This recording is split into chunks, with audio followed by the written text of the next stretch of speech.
Hello everyone, this is me Abdul Sabur, your English language instructor, and you're watching EnglioCity. Well, EnglioCity is one of the best platforms on YouTube where it gives you better ways and better techniques to learn and enhance your English language skills. Well, the topic that I'm going to cover in this very specific tutorial is the parts of speech. Now, what are the parts of speech? What is the definition of parts of speech? And how many categories do we have the parts of speech? I'm going to explain all these in this very specific tutorial. But before I take start, I have one of my students and one of my brilliant students, Mr. Uzair, who's having a YouTube channel by the name of Let's Design Together. Let's Design Together, he actually upload tutorials about Photoshop, about card designing, about logo designing. So if any one of you watching this video is interested in graphic designing skills, and if you want to improve your graphic designing skills, you can watch his videos. I'm going to mention the link of his YouTube channel in the description below. Well, let's start with our today's topic, which is the parts of speech. Now, parts of speech is one of the important topics for those students who are interested in the grammar. And in this very specific tutorial, I'm going to cover the parts of speech in a basic level, right? I would only provide you the definition of the parts of speech, and I'd be explaining all these parts of speech and important information about the parts of speech. But in my upcoming videos, I would be explaining all these parts of speech. We have round about 8 parts of speech, right? Noun, pronoun, adjectives, adverbs. I'm going to explain all these parts of speech in a specific video, and I'd be explaining in details. For example, in this very tutorial, I'll be only explaining the noun, that what is the definition of noun, an example, and usages. But in my upcoming video, I'll be teaching you an advanced level where I will teach you the types of noun and the cases of noun. Well, so let's start with the definition of parts of speech.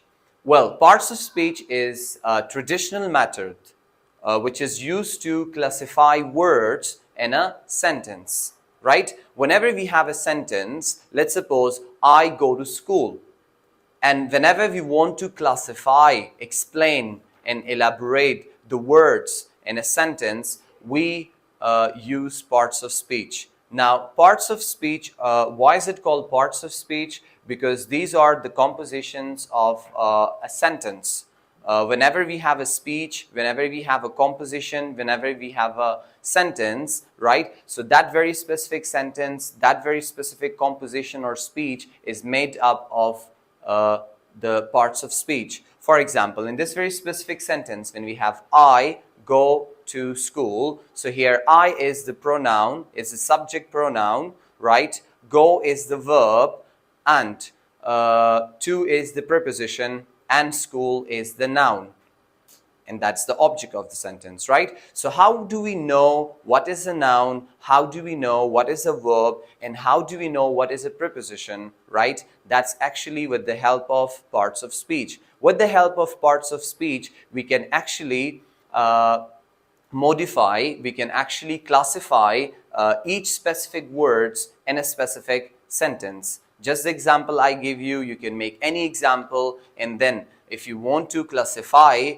the words in a specific sentence, so you actually take help from the parts of speech. Well, now further, parts of speech is divided into 8 main categories, right? Number first is the noun. Now, what is noun? You all know that noun is the name of person, place, or thing. Well, that is a bookish definition. How would you define noun in simple words is naming words is called noun. It can be anything. For example, look around yourself. Let's suppose you're in a classroom, right? So look around the class. Everything you see and everything you name is a noun. For example, chair, for example, board, camera, a marker, right? So everything you name is called noun.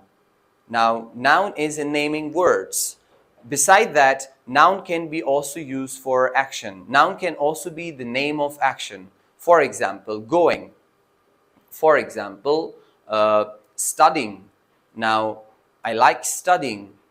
Raining, right? Raining can also be a noun. It depends on the sentence, whether it functions as a verb or a noun, right? So whenever fourth form of verb function as a noun, it's called gerund nouns, right? So a noun can not only be the name of things, a noun can also be sometimes the name of an action. It depends on the structure of a sentence, right? For example, if you say, it is raining, so here raining is a verb. But if you say, I love raining, so here raining is a noun.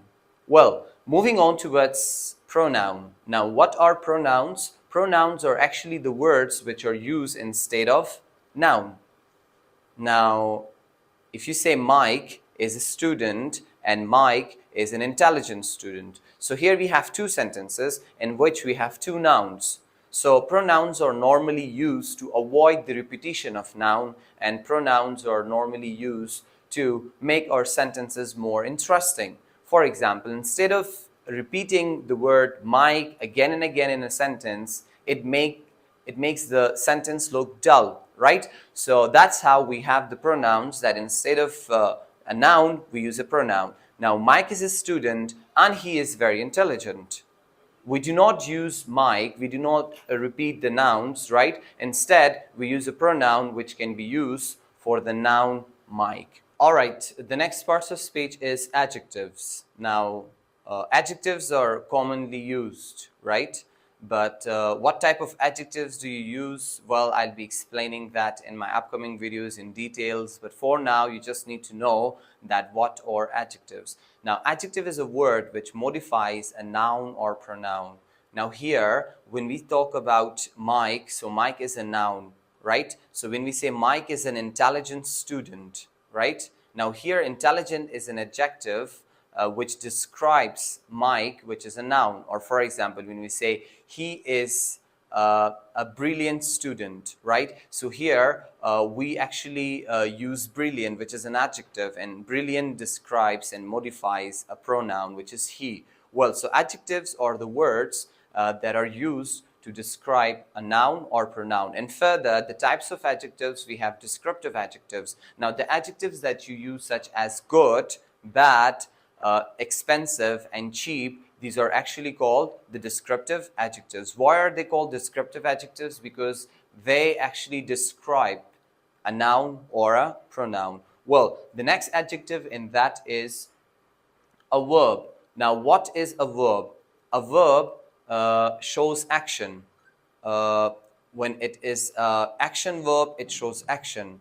And a verb is also used for state of being when it is the non-action verb. For example, when you say, I go to school, I go to school. So here, go is an action verb, right? So a verb shows action, the action of going to school. But in sentences such as, I am fine, so here you have used verb, but you have used helping verb. So helping verbs are normally called the auxiliary verbs as well, and auxiliary verbs are used for state of being. Now, what is state of being? State of beings are used to talk about feelings, existence, and relationship and status. For example, here, I am fine, it talks about feeling, that how are you feeling? I'm fine, right? The next one is a relationship, right? Non-action verb SMR, it also talks about relationship. For example,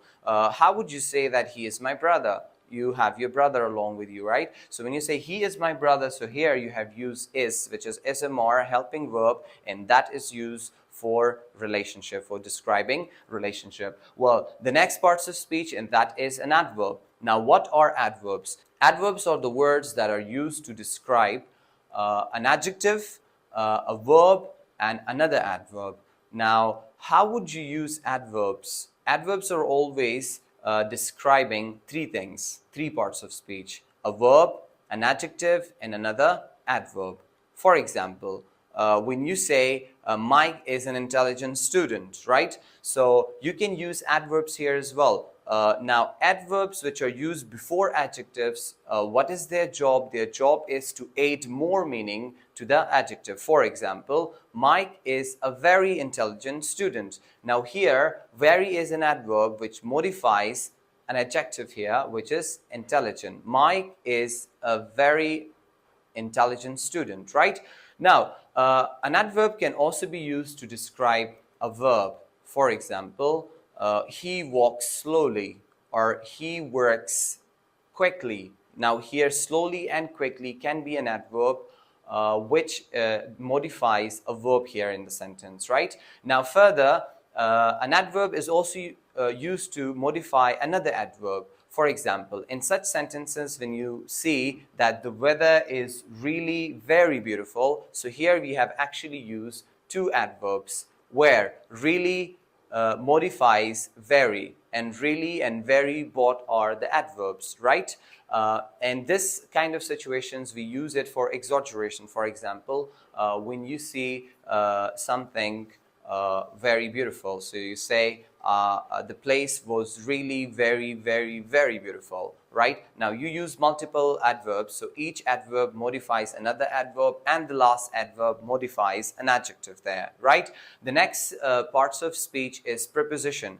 Now prepositions are the words that show relationship of the noun and pronoun with the rest of the sentence, and usually prepositions are placed before the noun. For example, I, or you can give the example of the marker, that where is the marker? So in order to show the position, you must use a preposition here, right? When you say the marker is on the table, the marker is on the table. So here in this sentence, on is a preposition which shows the relationship of noun and pronoun with the rest of the sentence. Alright, the next parts of speech, and that is conjunctions. Now what are conjunctions? Conjunctions are the words that are used to connect words, that are used to connect phrases, and that are used to connect two sentences, right? So conjunction job is linking words.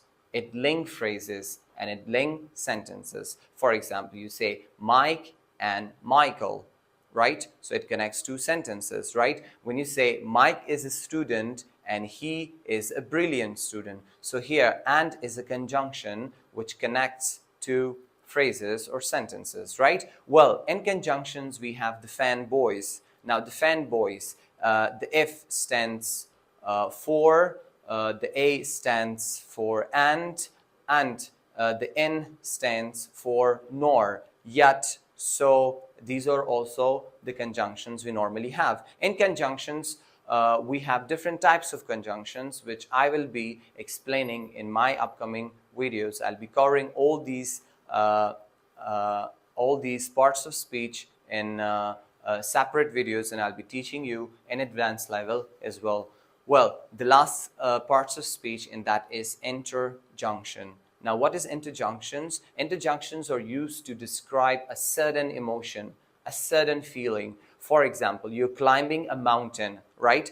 And after you climb the top of the mountain, and then you look at the scenery below and you see that it is beautiful. So you say, wow, right? Or for example, when you are walking down and you have something in your hand and suddenly you slip it, so you got hurt, so you say, ouch. Now, wow, ouch, oh, these are the interjections we normally use, and interjections are used to describe certain emotions or feelings. Well, that's it for today. As I mentioned it in the earlier of the video, right, that these are the parts of speech, and what I'm going to teach you, and that would be in basic level. So in my upcoming videos, I'll be teaching you all these parts of speeches separately, so you can have a better understanding on the parts of speech. That's it for today. I hope you have learned something. Stay blessed and stay happy. Bye-bye.